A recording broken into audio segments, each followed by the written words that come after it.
Today, my passion is the 49ers.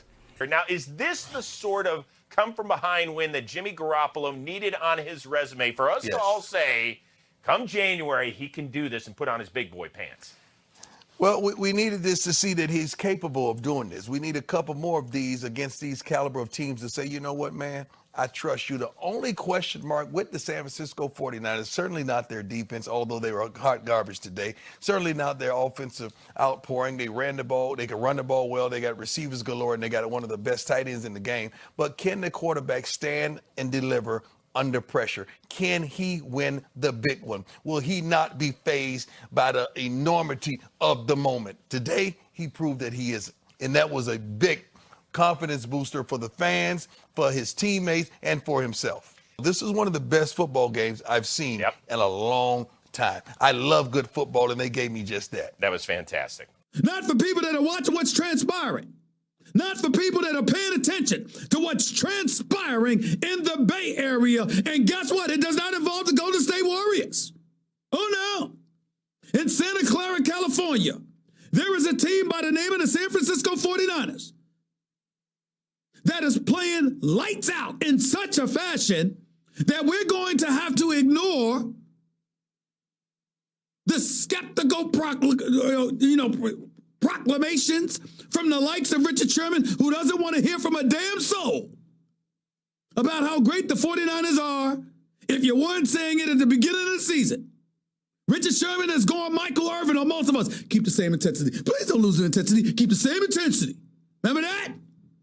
That's what Richard Sherman is demanding, and he has been demanding for weeks. But he's going to continue to demand that because it ain't going to work. After what we witnessed yesterday in New Orleans, Louisiana, at the Mercedes-Benz Dome, the San Francisco 49ers surviving a 48-46 win over the New Orleans Saints on the road, led by Jimmy Garoppolo, who played his best game as a San Francisco 49ers as far as I'm concerned. 349 yards passing, 26 of 35, 4 touchdowns, just 1 interception, completed the game with a 131.7 quarterback rating. He was special. No doubt about that. Okay, and the 1 touchdown he did not throw, Emmanuel Sanders threw a 35-yard hookup. I believe it was to Mostard, if I remember correctly, but I'm not sure. Nevertheless, here's the bottom line. The San Francisco 49ers, led by Pornstar Jimmy, who's now earning the name Jimmy G. That dude, right now, the San Francisco should be the favorites to come out of the NFC. The question is, should they be the favorites to win the Super Bowl? Who amongst you out there believe that the San Francisco 49ers are a better team than the Baltimore Ravens and should be favored in the event that they meet for a rematch? I might be one of those people. I'm not sure yet, but I might be one of those people after what I saw yesterday. Now, their defense was horrid. Drew Brees was picking them apart. He had 349 yards passing himself, threw 5 touchdowns, even rushed for a touchdown. But this is Drew Brees that we're talking about here. We got to give props and respect where it's due, even though his rush touchdown was just for 1 yard. Bottom line is, Drew Brees was flat out balling. Flat out balling. No real running game to speak of, even though Latavius Murray had 69 yards and just 7 carries. Michael Thomas being an all-world wide receiver that he is, courtesy of signing for $20 million a year just a few months ago, 11 receptions for 134 yards. If Jared Cook hadn't gotten concussed and ended up leaving the game, I mean, this is the guy that in the first half had 2 receptions for 64 yards and 2 touchdowns, including a 38-yarder. The other was a 26-yarder. Jared Cook was flat out balling, then got concussed, taken out of the game. That's what happens in the sport of football. You got more talent than the other dude. Don't really matter if they can cave your chest in or knock you senseless. That's how it goes in the National Football League. It's a man's game. But I want to be very, very clear. I want to take this moment because I don't want to take any props away from Pornstar Jimmy. He was something special. There is no denying that. We can't deny it. And for those of you out there that are offended that I call him Pornstar Jimmy, get over it. I'm not insulting him. It's not an insult to me. I'm just saying, if you show up in public with a porn star, knowing the cameras are going to be rolling, damn it, don't get over the fact that that might be your nickname. You knew mama would be watching. You still did it anyway. But that don't take away from you as a human being. Doesn't take away from your greatness as a quarterback. Doesn't take away from the level of productivity that you're putting out there for the San Francisco 49ers on a day in or a week in, week out basis. The dude's completed nearly 70% of his passes. Jimmy G has been flat out bowling. We got to give credit where credit is due. I thought the touchdown pass to Emmanuel Sanders, that should have been intercepted. That was just a Hail Mary as far as I was concerned. But damn it, it was completed to Emmanuel Sanders for 75 yards. That was a touchdown. Got to give Jimmy G credit for that.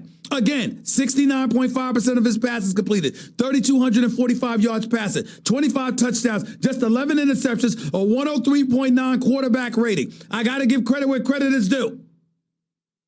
Jimmy G is balling. Now, what I have been saying for weeks, not giving a damn about the fact that his quarterback rating has been about 110 over the last 8 weeks or so. I'm saying, look, when you think about the San Francisco 49ers, the first thing you think about is their defense. Primarily their pass rush. Second thing you think about is their number one or number two rushing attack. Third thing you think about is the play calling of Kyle Shanahan. Fourth thing you think about is Kittle, who might be the best tight end in football. Because he's just as gifted as Travis Kelce, but he blocks better. But I love my brother, Travis Kelce now.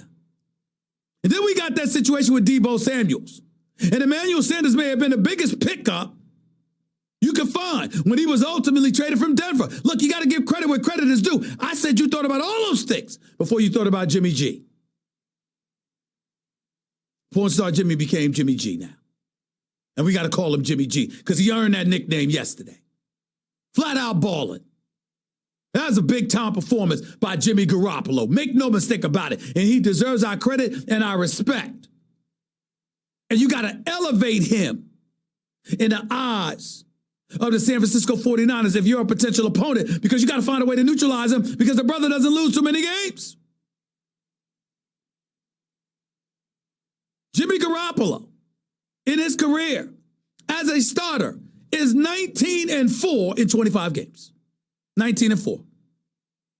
I don't know how you get around that. 2-0 with New England, 17-4 with San Francisco. He's 19-4 overall as a starter in the National Football League. I can't ignore that. Can't ignore the job John Lynch is doing. Can't ignore the job that Kyle Shanahan is doing.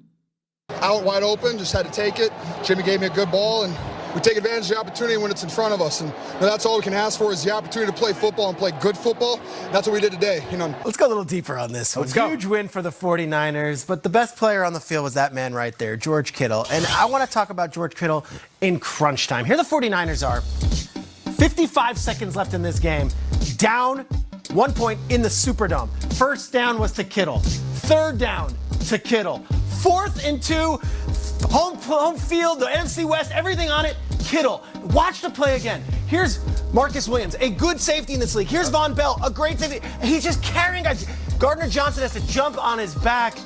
Kittle is so dominant, and the fact that they went to him on 1st, 3rd, and 4th down in the biggest moment of their entire season, and truly the biggest moment of the Shanahan and Lynch era, tells you everything to know about how they feel about George Kittle. Not only is he the best tight end in the NFC, he might very well be the best playmaker in the NFC. Ooh. Huge statement. You know, we go into this game knowing one thing about that Saints defense is that they were number 2 in rushing, right? Niners said, okay, cool. We'll put a $162 on the ground. And listen, even if you say that's not a great output for the host of running backs that they have, they say we can do it in the air too. The most impressive part was they put up 384 in the air. And Emmanuel Sanders, like you said, was phenomenal. And they have playmakers across the board. Emmanuel, Deebo Samuels, and of course George Kittle coming up in the crunch. And on the flip side, if the Saints were supposed to be the best rushing defense in this game, what did the 49ers do? Shut down the Saints running game. Alvin Kamara, nowhere to be found. Latavius Murray, our guy, just under 70 yards. They did everything that the Saints were supposed to do in this game, and that's how they got the dub. Their statement was check this. There's a great fool's errand this time of year when you look ahead in the schedule and start saying, well, that's a loss, that's a win, that's a loss. The Niners beat the crap out of the Packers. They lost on a last-second field goal to the Ravens and beat the Saints in New Orleans. These are supposed to be the toughest road, the gauntlet. You're not going to win this, you're not going to win this. They did really well. And you notice in the highlight, we didn't have a bunch of shots of Robert Saleh screaming his head off and defense because the defense got worked. They gave up 40-something points. Garappolo is a real thing. It is not a flash in the pan. He's not okay, kind of pretty boy. No, he is great. He looked Drew Brees in the eyes and beat him. It was awesome. Quickly, a piece on just how football is more than just football. This was the year anniversary of the passing of Tony York, Jed York, the owner's little brother. The team knew that after the game. Mike McGlinchey gave the game ball to Jed York, so this one's for Tony. This team rallied around that yesterday, and they're rallying around each other. The 49ers, nobody in America had the 49ers the 1 seed going into Week 15. Here we are. They are the 1 seed. They're the best team in the NFC. That's what I learned. I want to see that rematch like ASAP between them and the Baltimore Ravens. But everybody's been worried about your quarterback, Garoppolo. Can he handle the light? Can he stand to deliver when it's time? And today he showed that he could. Yeah, man, Jimmy's a baller. You know, and like you said, everybody's waiting to really say, oh, he doesn't have it, you know. And game after game, he just keep proving it. You know, I tell you what, when I got here, you know, obviously I done played with several quarterbacks, and some of them got ego, some of them got personality, but Jimmy don't have an ego, man. He just want to work hard. He's a team guy, and you know, I really do. I tell people all the time, he relies on his hard work, and when those clutch moments come, he thrive in those moments because he just fall back on the hard work that he put in. So, and there has been this lingering question of, can this offense, can Jimmy Garoppolo keep pace with the NFC elite? We got our answer yesterday. What do you guys think about this, and was it the most impressive win of the season? I don't know if it was the most impressive win of the season. I do love the fact that it was a slugfest. We've seen these guys have these low-scoring affairs, the ugly games, and they win it. And you would think to yourself, just like Emmanuel Sanders was saying, everybody wants to question our quarterback. Everybody wants to say that he doesn't have it. But in a game where you're playing on the road, in New Orleans, up against Drew Brees, and Kay said in the first hour, Drew Brees played amazing, 5 TDs as we can see right there. Jimmy Garoppolo went blow for blow in this game where he only had 9 incompletions. So the most impressive part was Jimmy Garoppolo and that 49ers offense proved that if you guys want to light up the scoreboards, we got the horses to do that too. And I'm not sure they could say that before they traded for Emmanuel Sanders. That's a whole different element when you add that type of speed along with Deebo Samuel, who is willing to catch anything across the middle, and George Kittle, who is, let's just say it here at the table, the best tight end in football. That's why it was impressive. The bag of tricks that Kyle Shanahan just dumped on the Superdome yesterday were insane. Like, you saw the Kittle play, and that's great, but there was an option pitch by a fullback, Juszczyk. Yeah. There was a wildcat run by a wide receiver, Richie James, and then there's an end-around run by a tight end and Kittle. Like, they were doing all sorts of things, and the play you saw in the highlight was double pitch, pop, whatever, Emmanuel Sanders, back foot, touchdown to Mostert, a running back. This stuff here, this is what makes Kyle Shanahan special. So as much as the defense is going to lead the way, when you need to, you have to have it in the playbook. They had it in the playbook. This stuff was incredible. Shanahan, he emptied the bucket, and yet I feel like it's an endless bucket. There's more to go. So last week they go into Baltimore. They play them tough in the trenches, and it's just run the ball down their throats and try to get it. And then this week it's all this aerial and trick play and fun stuff, and then Kittle at the end.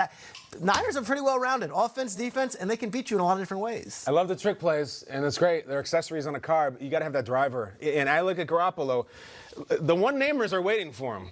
Russ, Aaron, Drew. You know, you go to bars sometimes, there's like members who have their mug up there with their name on it. They have a private locker at their club. Those guys all go to the playoffs. They've been there. Jimmy just beat one of the one-namers. As Kay mentioned earlier, this was not Drew Brees' arm strength. I don't know, it's still, like Drew Brees, this looks like from 6 years ago when he would put up 40-something points and they would lose and go 7-9 because of Rob Ryan's defense, okay? He beat him in his house. He just beat a one-namer. So forget about me for a second. Forget about anybody here. Did you notice that every week the Niners players are dying to get to the podium to scream about Garoppolo? It was Sherman. It is Sanders. They love him. And guys, he had like 6 drives in this game that were big boy one-name only drives. I'm not calling him Jimmy G anymore. He's now Jimmy. He's a one-namer now. Jimmy, clutch throw after clutch throw. There was a small thing that happened in the beginning of this game. The score was 7-7. The Saints score. And then Sean Payton decides to go for 2. And they miss it. And the score is 13-7. I'm sitting there on the set with Phil Simms. I said, why would Sean Payton do that?